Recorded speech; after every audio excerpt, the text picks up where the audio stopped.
October 10th, Castanet held a discussion forum with the 4 mayoral candidates running in the city of Vernon. One of the topics discussed was attainable housing. With low vacancy rates and high rent, it's becoming increasingly difficult for a family to even find a modest home. We asked the candidates how they would increase inventory and affordability on a municipal level. We'd like to present that conversation for you now. The attainable housing crisis is an issue province-wide. With low inventory and high rent, it is becoming increasingly difficult for the average family to find even a modest home. Besides lobbying other levels of government for funding, how do you propose to increase inventory and affordability addressing this issue on a municipal level? So I think it's been apparent through, my groundwork and things I've been doing since I started this campaign that, the lobbying side and what you're taking out of this conversation, provincial and federal, I've already been actively doing. So it's nice to look at it at a municipal level. But when you talk about attainable housing and the candidates that I'm running against speak very highly of it being a priority attainable housing. But when you look at the city and the definition of attainable housing, it focuses on average to medium incomes, household incomes. That is not, as a municipality, where we're struggling. And you hear, well, attainable focuses on the bottom 60%. It doesn't really, because affordable housing as defined by the city is low to average income. And when we're looking at young families, young professionals, seniors in our community that live on pensions, they need affordable housing. They're falling in these brackets of that low to average income. We have a very hard market to get into in our city. And so I think we need to be cautious as looking at that aspect of the housing crisis municipally. And I think a key part is listening to the residents when they speak to us about the challenges they're facing. And I'm going to read something quickly that I got sent from a family that's here, a young family. And it was a gentleman, and he sent it to me, and he goes, "We are a family that deals with MS. I have to leave work in order to care for my wife. So cost-effective housing is our primary focus. No too many people stuck waiting 8 years for affordable housing who are in the same boat as us." So I think that spoke a lot of words to me. When I hear a lot about attainable housing, yes, we need to focus on the housing. As a municipality, there's a big continuum. It's not only affordable, it's not only attainable, it's not only housing to get people off the streets. It is a big process, and it's a very complex process. If I may, Mr. Olison, just because you brought up this quote, did you have a response to this individual when they sent this to you? Did you offer up a suggestion or a glimmer of hope to them? Well, I spoke to them about what I've done and how I see the vision of how we get housing and take care of people. Nobody should ever have to leave work to take care of their wife for an illness. And I think we sometimes miss the ball and miss that connection when we talk about attainable housing and how it's defined as a city. And I think so, yes, attainable housing is important, but there's a bigger picture to it, and there's a lot more housing we as a municipality need to really be looking at, and that starts with talking with people. Thank you very much, Mr. Olison. Mr. Taylor, would you care for the question? No, that's good, okay. Thanks. Yeah, as Mr. Olison pointed out, the issue of housing affordability and inventory affects people across the economic spectrum. We've spoken at length in this campaign about low-income housing, and it can't come to Vernon quick enough. But there are issues around tight housing and expensive housing with families that are employed, that pay their bills, who can't find homes to rent because they're either not available or they're prohibitively expensive. At a municipal level, there are things that we can do to free up some inventory in that market. And it's going to require that we be creative. The market is cyclical, but right now it's tight to the point that I would encourage us to consider as a municipality loosening up regulations around things like tiny homes, laneway houses, secondary suites. We need to be mindful of neighbors and mindful of parking in areas if we're going to entertain doing that. But inventory for low-income people is one issue, but when I speak, as we just heard about, families who are working, who can't find homes to rent. And another issue that's been brought to my attention that I'm going to be candid and say it was not something I realized was as much of a problem, was the issue of homes being rented out short term on HomeAway, VRBO, or Airbnb. I had it come up 4 times in the last week. Neighbors suggesting to me the issues around neighbors who rent out their home, top and bottom, suite, the whole house, whatever, on a weekly basis, and the disruption in the community it causes. That's disruption and is an issue unto itself. But what the proliferation of short-term rentals has done to cities like Vernon is take that potential rental housing out of the marketplace. And other municipalities have addressed it. There are bylaws restricting it to some degree in Vernon. I would argue, based on what I'm hearing, that there's a role for the next mayor and council to play, to look at how we can address the concerns of the homeowners, the neighbors affected by short-term rentals, and the families that could use that housing stock. If I may, that's time, but I'd like to follow up with a question, if I may. Are you talking about stepping up enforcement around VRBOs and Airbnbs and short-term rentals? Is that what you're suggesting? Just to make clear. Well, what I've been asked specifically by homeowners in different areas of the city where it's become a problem is to investigate why it's not being enforced despite them filing complaints. I'd want to know more. Excellent. Thank you very much. Mr. Cumming, would you care for the question again? Sure. Okay.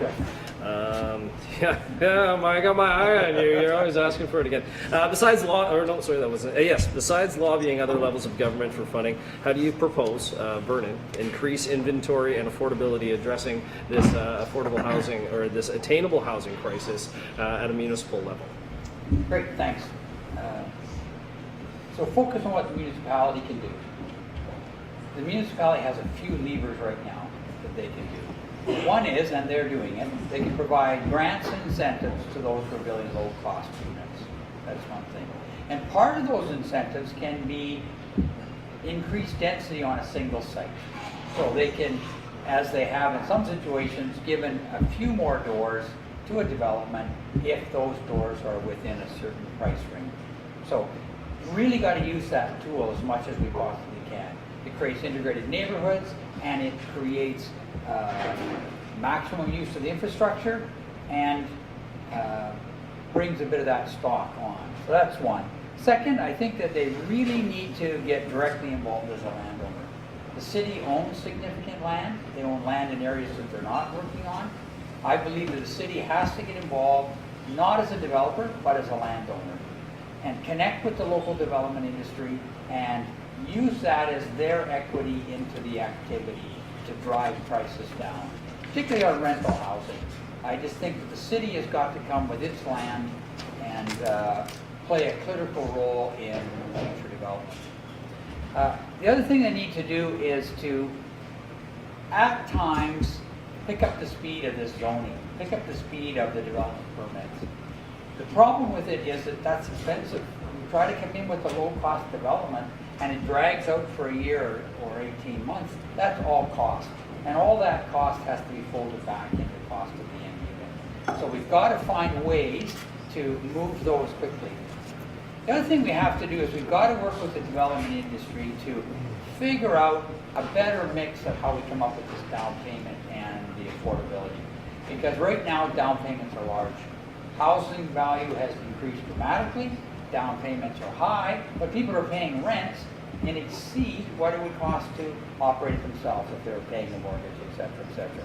So we've got to work to come up with some creative solutions to that down payment that allows some people to move out of what they're into now and into something else, freeing up that other housing for that section of the market. Now, Mr. Taylor has a challenge for you. If I could stop you for a second, Mr. Taylor. I just thought I'd try and seek a clarification here. Sure. Are you saying that your preference is that the city continue to be in the business of holding land and be really competing against private developers in the way that we have been, and thereby, arguably placing taxpayers at risk by the city being holders of land and partners in development? Do you think that's the business the city of Vernon should be in? There have been many times in which the city of Vernon has purchased land for all kinds of reasons. It's a big organization. It will do that and continue to do that. Talking development, Yeah, like but housing they haven't been a development, developer. residential housing. They haven't been a developer. The city hasn't been a developer.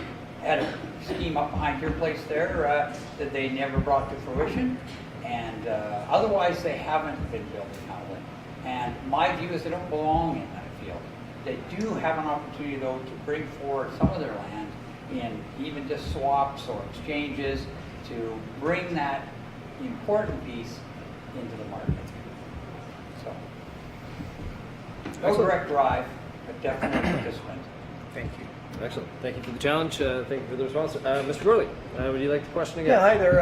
Yes, what I'm thinking about now, about housing, I understand the city just sold a bunch of 172 lots up by the old reservoir, right?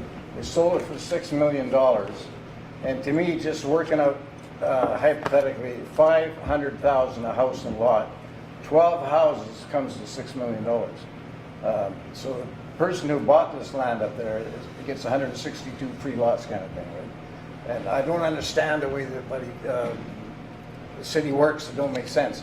They gave it to a developer, right? They didn't put it up for bids. They gave it to a developer. So if I become mayor, we're going to find out why these things are happening, right? And just like the regional district, they want us to build something for $4 million or $40 million when they could build a new city hall and put one floor museum, one floor art center, and lease it out, and the lease payments would pay for the building, right? The $40 million. I don't know if it would cost $40 million, but Advantage One has a big building on 32nd Avenue, and I was talking to one of the people that worked there, and they were telling me that's how they got their building. They lease it out, and the lease payments make the payments. So that's what the city should be doing. We should possibly build a new city hall and lease it out.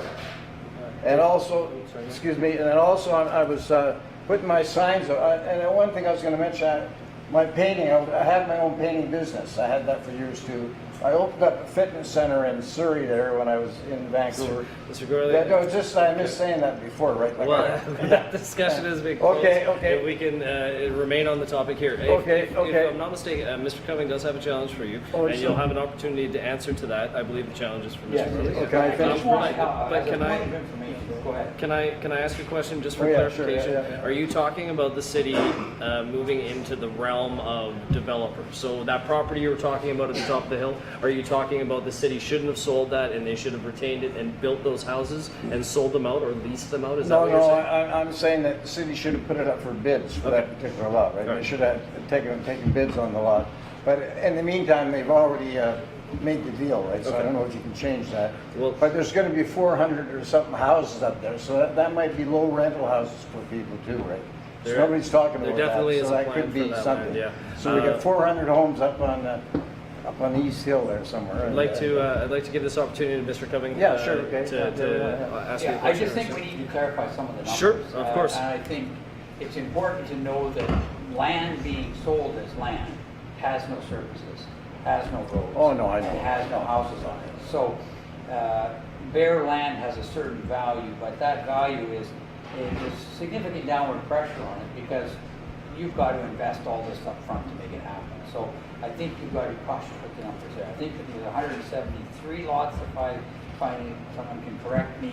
I believe that- Some I of believe our that's- duplex lots, so slightly more in terms of the number of dwellings that were created on that site. So So that's that, the point. excuse me, Yep. Mr. Cummings. This is thanks your for- opportunity Thanks for now. the question, but I just brought that up just to let people know that's what's happening, right? There's actually housing happening up here, and there's like, say, 172 or 173. And I understand there's infrastructure, they have to do roads, they have to do all this stuff, right? And the thing is too, once it is built, the city will get taxes from these places, right? So maybe you can look at it, maybe it is kind of a win-win thing. Maybe the $6 million is a good investment because they'll be getting tax money from all these houses that are going in, right? Well, thank you very much. Yeah, and